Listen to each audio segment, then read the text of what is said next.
Alhamdulillahi Rabbil Alamin. Wabihi nasta'inu ala umuri dunia wa din. Wassalatu wassalamu ala ashrafil anbiya'i wal mursalin Sayyidina Muhammadin wa ala alihi wa ashabihi ajma'in. Subhanaka la ilma lana illa ma 'allamtana innaka antal alimul hakim. Rabbi shrah li sadri wa yassir li amri wahlul 'uqdatam min lisani yafqahu qawli. Amma ba'du, fa ya ibadallah, usikum wa nafsi bitaqwallah, faqad fazal muttaqun. Anak-anakku sekalian yang dirahmati Allah Subhanahu wa taala, para shaimin, shaimat yang senantiasa diberkahi Allah Subhanahu wa taala. Alhamdulillah, dengan segala nikmat yang Allah berikan, kita syukuri atas segala karunia Allah Subhanahu wa taala, sehingga kita pada kesempatan hari ini masih bisa menikmati indahnya alam pada saat ini. Meskipun pada saat ini kita diberikan ujian oleh Allah Subhanahu wa taala, kita tetap bersyukur kepada Allah, kita dalam keadaan sehat wal afiat. Salat beserta salam senantiasa tercurahkan untuk penghulu alam Nabi besar Muhammad sallallahu alaihi wasallam. Allahumma shalli wa sallim wa barik wa ala alihi.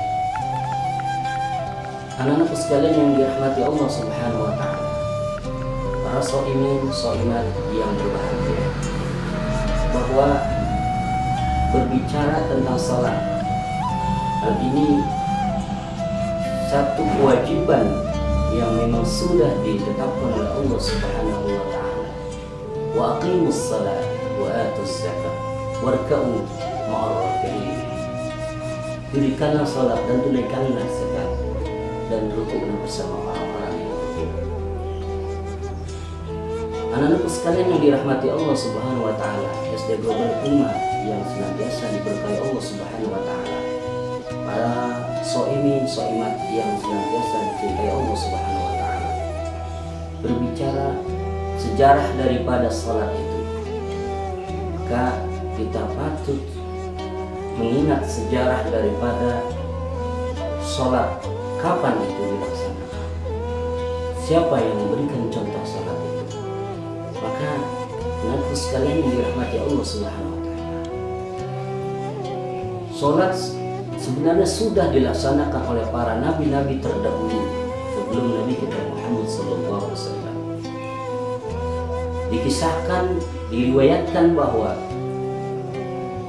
kana alaihi salam qabla masyru'iyatis salat, di mana Rasulullah sebelum disyariatkannya salat, yusalli rak'ataini sabahan wa mithlaihima masa'an. Rasulullah melaksanakan salat sebelum disyariatkannya salat itu. Rasulullah melaksanakan salat 2 rakaat di pagi hari dan 2 rakaat di waktu sore. Kama kana yaf'alu alaihi Ibrahim alaihi salam, sebagaimana yang dilakukan oleh Nabiullah Ibrahim alaihi salam. Jadi anak-anakku sekalian yang dirahmati Allah Subhanahu wa taala, bahwa memang jelas salat itu sudah dilaksanakan, dicontohkan oleh para nabi-nabi sebelum Nabi kita Muhammad sallallahu alaihi wasallam. Kemudian salat itu dikukuhkan, dikuatkan kembali dengan sejarah Isra Mi'rajnya Nabi Muhammad sallallahu alaihi wasallam, bahwa Rasulullah diperintahkan untuk mensyariatkan yang namanya ibadah salat. Rasulullah diperintahkan untuk melaksanakan salat di awal 50 waktu.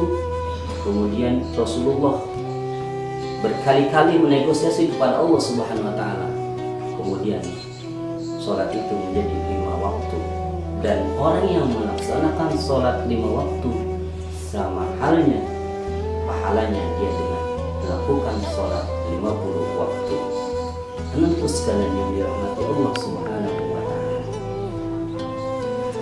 maka dari itu kita sebagai seorang muslim yang mengaku diri kita seorang muslim, maka berkewajiban bagi kita untuk melaksanakan salat. Bahkan begitu pentingnya salat, ketika kita tidak mampu berdiri, kita duduk. Ketika kita tidak mampu duduk, kita berbaring.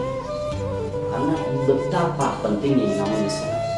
Sehingga kemudian Rasulullah menyampaikan salat itu dalam satu hadisnya, awwalu ma yuhasabu bil abdu yaumal qiyamah as-salat.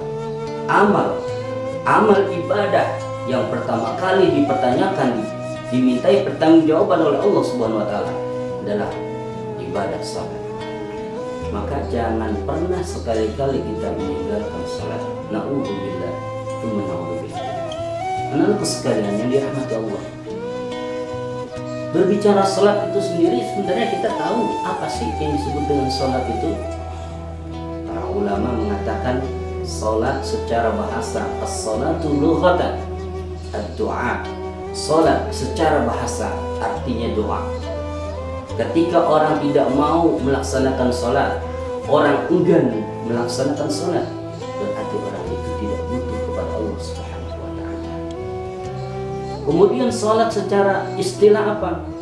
Wastilahan aqwalun wa af'alun muftatahatun bitakbir wa mukhtatamatun bitaslim bisyara'ita makhsusah. Segala perkataan dan perbuatan yang diawali dengan takbir dan diakhiri dengan salam. Ini terkadang anak-anakku sekalian, banyak anak-anak di masjid-masjid, di musola-musola, seringkali mereka mengikuti sholat, namun mereka tidak tertib dalam melaksanakan sholat. Padahal yang disebut dengan sholat, syarat rukun pertama daripada sholat adalah, di antara rukun dalam sholat, takbiratul ihram. Takbiratul ihram itu apa? Takbir di mana diharamkannya segala perkara yang halal. Takbir di mana diharamkannya segala perkara yang dibolehkan oleh Allah. Berbicara dasarnya boleh, bercanda hukumnya boleh, ngobrol hukumnya boleh, bermain hukumnya boleh, makan boleh, minum boleh. Namun ketika sudah Allahu Akbar, ketika sudah masuk sholat, ketika sudah takbiratul ihram, maka haram semua itu dilakukan. Makan ketika sudah takbiratul ihram haram, berbicara ketika sudah takbiratul ihram haram. Namun ketika terjadi di masyarakat kita, banyak anak-anak seringkali ketika orang-orang melakukan sholat sudah takbiratul ihram, mereka masih kadang-kadang melakukan hal-hal yang tidak dibolehkan oleh agama. Ketika dalam sholat mereka bercanda, ngobrol, bahkan mengganggu jamaah yang lain. Maka itu yang perlu dicamkan oleh anak-anak sekalian. Jangan sampai kalian melakukan dosa sampai berlipat-lipat. Dosa kalian membatalkan sholat kalian, dosa kalian mengganggu jamaah yang lain dalam melaksanakan ibadah sholat jamaah. Anak-anak sekalian yang dirahmati Allah,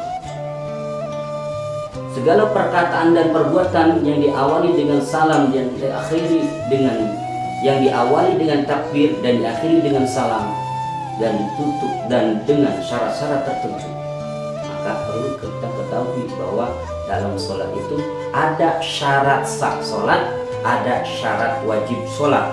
Syarat sah sholat adalah syarat yang harus dipenuhi sebelum kita melaksanakan sholat. Syarat wajib sholat adalah syarat kita harus melakukan sholat itu menjadi wajib ketika kita sudah memenuhi syarat-syarat wajib itu. Syarat sah sholat apa saja? Syarat sah sholat saya singkat menjadi 2S triple M. 2S triple M. Yang pertama, suci hadas besar dan hadas kecil. Suci dari hadas besar dan hadas kecil. Kemudian suci segala anggota tubuh, pakaian dan tempat. Triple M-nya menghadap kiblat. Kemudian kita menutup aurat, ya. Dan anak-anak sekalian, syarat-syarat itu perlu kita perhatikan. Kemudian syarat wajib sholat, yang perlu anak-anak sekalian, syarat wajib sholat, yaitu ketika dia dikatakan wajib melakukan sholat, ketika dia memenuhi syarat ini. Apa saja triple BM? Apa? Yang pertama, dia beragama Islam. Yang kedua, berakal sehat. Yang ketiga, balik. Berarti dia sudah balik. Yang M-nya adalah mumayyiz. Mumayyiz artinya dia bisa membedakan mana yang baik, mana yang benar. Bisa membedakan yang salah dengan yang benar. Maka itulah yang menjadi syarat-syarat yang perlu kita pahami untuk anak-anakku sekalian, sehingga insya Allah dalam tata cara sholat yang kita lakukan insya Allah terpenuhi syarat dan rukun-rukunnya. Kita harus pahami semua sehingga kita melaksanakan sholat benar-benar sesuai dengan tuntutan agama dan memenuhi syarat dan rukunnya, sehingga insya Allah amal ibadah yang kita lakukan insya Allah diterima dan diberikan pahala yang berlipat ganda oleh Allah Subhanahu wa Ta'ala. Kita berharap kepada Allah Subhanahu wa Ta'ala dengan saat ini, kondisi seperti ini, mudah-mudahan kita dipelihara oleh Allah Subhanahu wa Ta'ala, diberikan perlindungan oleh Allah Subhanahu wa Ta'ala, dijauhkan dari segala bala, ujian, dari segala penyakit, disehatkan lahiriah batiniah kita oleh Allah Subhanahu wa Ta'ala, dan mudah-mudahan kita diberikan kekuatan iman dan takwa oleh Allah Subhanahu wa Ta'ala, dan target kita menjadi orang-orang yang bertakwa. Mudah-mudahan diberikan kemudahan oleh Allah Subhanahu wa Ta'ala. Amin ya rabbal alamin. Subhanakallahumma wa bihamdik, asyhadu an la ilaha illa anta, astaghfiruka wa atubu ilaik. Assalamualaikum warahmatullahi wabarakatuh.